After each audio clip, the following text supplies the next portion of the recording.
Welcome to the inaugural episode of Hunter Economics. My name is Hunter. I had originally planned on this nice edited video with pithy comments, among other things.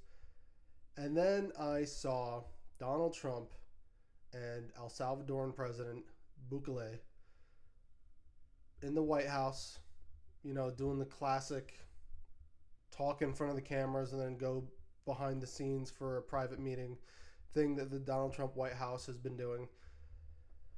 And Donald Trump was asked about Abrego Garcia. The Supreme Court ruled 9-0. Samuel Alito and Clarence Thomas included that the federal government had to facilitate his return. And Donald Trump not really wanting to answer, of course not, because it's an actually difficult question. He teased it up for Pam Bondi, our esteemed Attorney General. And the first words out of her mouth is that he is an illegal criminal belonging to a terrorist organization and that the country is better off without him, basically. And later on, they ask Bukele, the El Salvadoran president, if he will return him. And essentially what he says, likely, because of Donald Trump, says that how can I return a terrorist? How can I smuggle a terrorist into the United States? And it just, first of all, it angered me, but it got me thinking about the lies, the endless lies that have been being told by the Republican Party since at least the 1980s. Ronald Reagan, very infamous liar. I'm glad now it seems like his reputation has changed, but back in the day, certainly people loved him. He lied about everything. A lot of his lies came directly from the Heritage Foundation, but he lied about the severity of the HIV virus, AIDS disease. Lied about that. Didn't really acknowledge it until years into his presidency, him and his astounding wife. And then you have Newt Gingrich, big liar Newt Gingrich in the 1990s, who, by the way, wants to preach about morality despite having cheated on a wife with cancer. At minimum, I'm pretty sure he did it twice. But he lied about everything. Certainly he lied about Bill Clinton, lied about Democrats, lied about anything he could to score him the cheapest possible political points. Go to the 2000s. Republicans lie about the parliamentarian, the Senate parliamentarian. They lie. They say they'll never supersede them. And what happens when the Senate parliamentarian is essentially shooting down the massive Bush tax cuts? They fire them. They fired the parliamentarian. They have lied at every opportunity. They create opportunities to lie. And I feel like Democratic politicians and even some average Joes talking about politics, they feel like it's still a level playing field. Like it's two people sitting down having a conversation and it's just a difference of opinion. It's just a difference of opinion. When in reality, it's more like when CNN or Fox News would bring on this climate scientist, someone who cannot be more educated on a subject, someone who obviously knows what they're talking about, and they will sit them next to this climate change denier, someone who's just making stuff up. They might genuinely believe it. There are real weirdos out there. But someone who is essentially lying on television for fun, love of the game, I don't know, and act like that's an even playing field. Like those are both equal opinions. It's not a difference of opinion. It is lying. Our Democratic leaders are very bad at calling out liars. They're afraid to call them liars. Some people are, AOC and Bernie Sanders touring the country, calling it like it is. But Hakeem Jeffries, who thinks that it doesn't matter what the Donald Trump administration does because we have God on our side, That guy, he certainly is not willing to call people out for lying. And it's an endless series of lies. The big lie was that the 2020 election was stolen. Obvious lie. Everybody who's ever told that lie knew it was a lie when they said it. Donald Trump certainly knew it was a lie. I can tell you that for a fact. And yet you still have random Congress people like Elise Stefanik, my joyous, unfortunate congressperson, saying it's true, knowing it's a lie.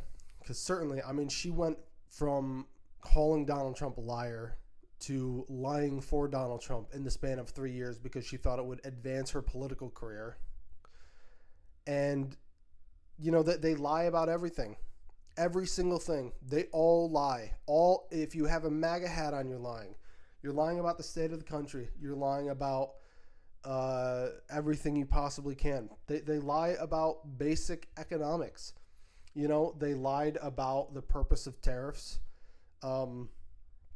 I think people by now know Navarro's lie in his books about Ron Vara, a made-up economist who supposedly believed that tariffs would solve everything, and then he passes that lie along to the American people years later.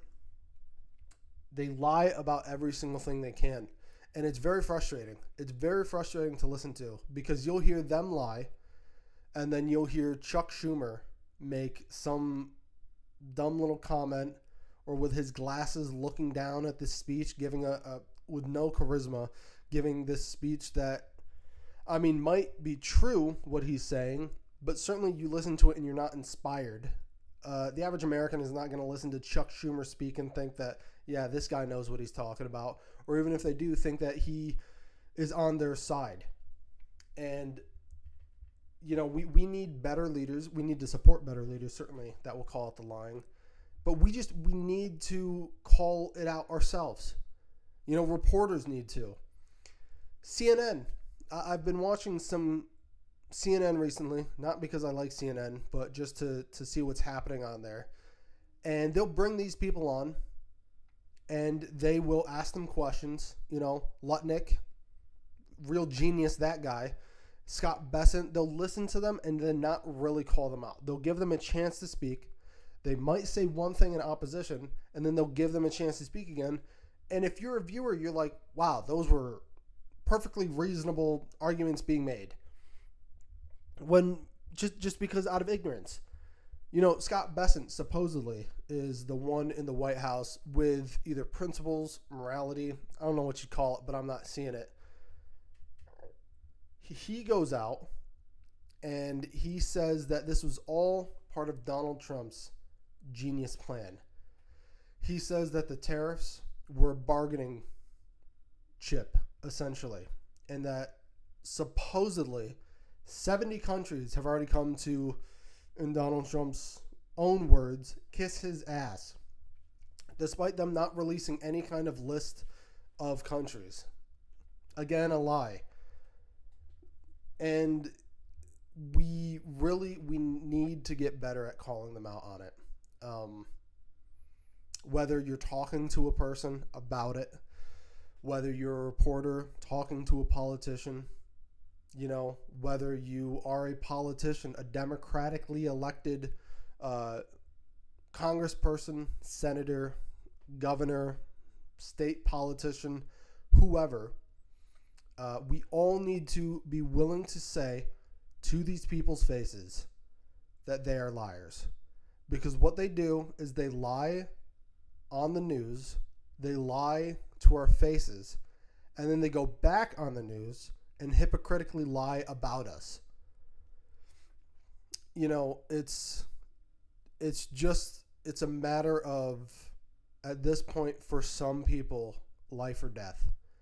Because we don't know what's going on in the El Salvadoran gulag. We don't even know if Abrego Garcia is alive. Really, it would have been the easiest political point to score for Donald Trump, for really anyone, even for his own people, to return this man. And instead, they've fought this hard, pretended like they just can't bring him back. They can't bring him back because they have no authority over El Salvador, while the El Salvadoran president says he has no ability to send him back to America in the White House. And so ultimately, we just have to, like I said, call them out. We can't stand for it. We can't.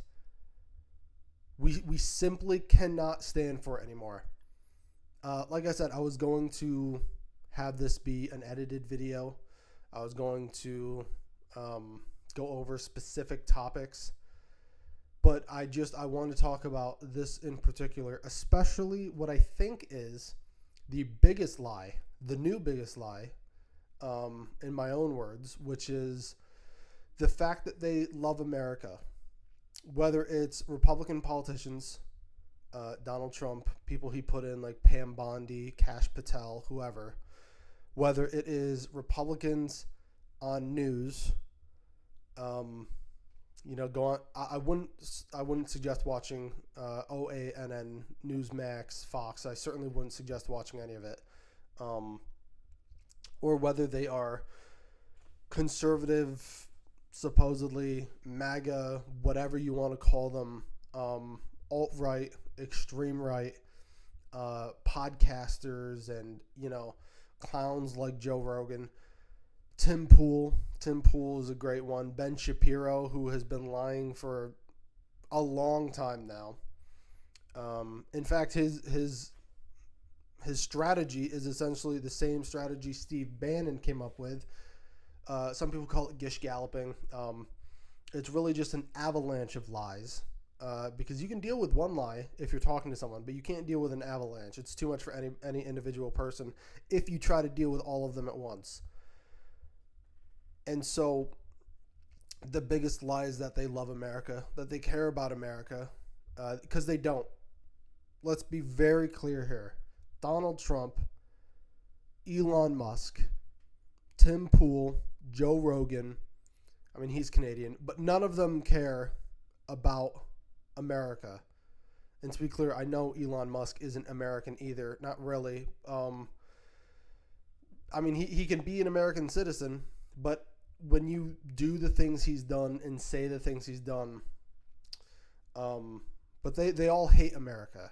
They hate what America is and has been for a long time now, at least before they came into power, which was a country that, with all of its flaws, stood up for people, or at least Americans did. Real patriots, not people with truck nuts and Confederate flags on their houses, but real patriots who saw bad things happening to other people, not just Americans, and stood up for them. Those are the real patriots. Okay, the real patriot is not the guy with the American flags all over his car and his house, and who thinks that trans people are ruining sports. Trans people are dangerous to women. That's not a patriot. Never has been, never will be. Real patriots don't send Americans to pointless wars, George Bush. Real patriots don't deport hardworking people to score political points, Donald Trump, because investigative journalism told us 70% of the people sent to that El Salvadoran gulag have no criminal record.